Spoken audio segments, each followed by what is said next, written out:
Shoplifting is on the rise, increasingly brazen and organised, and police aren't able to respond to every call.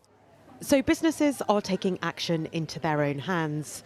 They're using facial recognition technology provided by a company called Facewatch.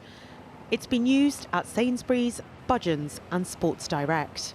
And with Christmas approaching, Ruxley Manor Garden Centre sees it as a vital tool. Two gentlemen, they came in, they tried to steal 10 Barber jackets. That's £250 a pop, so that's £2,500 just in one hit. And we have had instances where the children unfortunately get sent in to do it. Children? Yeah, because they know that the parents will be waiting in the car park and they'll know that there's nothing that we can do to stop them. Shoplifting doesn't just hit the bottom line. Staff at Ruxley Manor were trying to stop a thief when an accomplice drove into them. Retailers are reporting more than 2,000 violent or abusive incidents every day.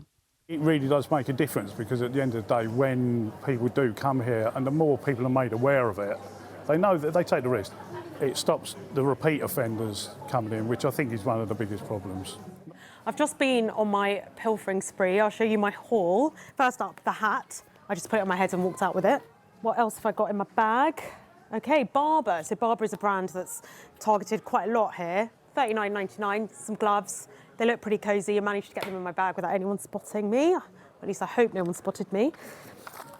And then a pendant necklace. Lovely. I thought I was keeping a low profile, but my face had already been scanned by a Facewatch camera when I walked into the store. The technology turns images of faces into biometric data. You see that pool?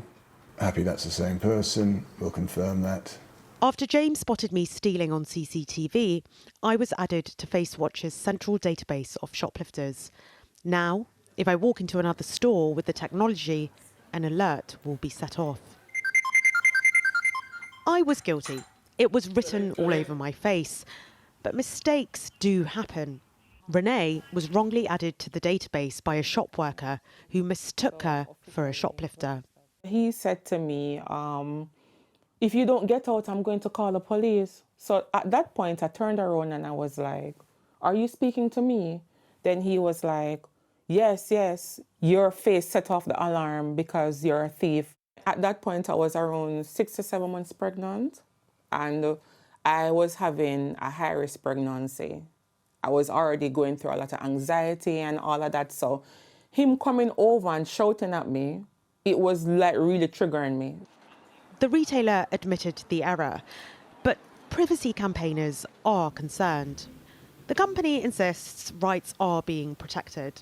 Using language like dystopian, Orwellian, turning people into barcodes, the inference of that is that we will identify people using biometric technology, hold and store their data.